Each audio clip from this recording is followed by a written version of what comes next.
Þessu dæmi ætlum við að leggja saman 838 og 131. Aftasta línan sem við sjáum hér er einingalína og við leggjum saman 8 + 1 og það gera 9.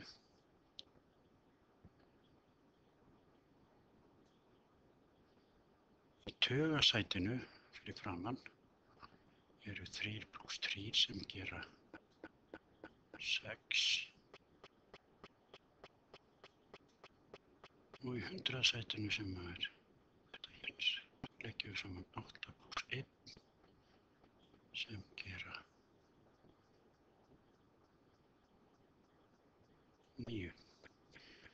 Útkoman eru því 9 hundruðir, 6 tugir og 9 einingar, eða 969.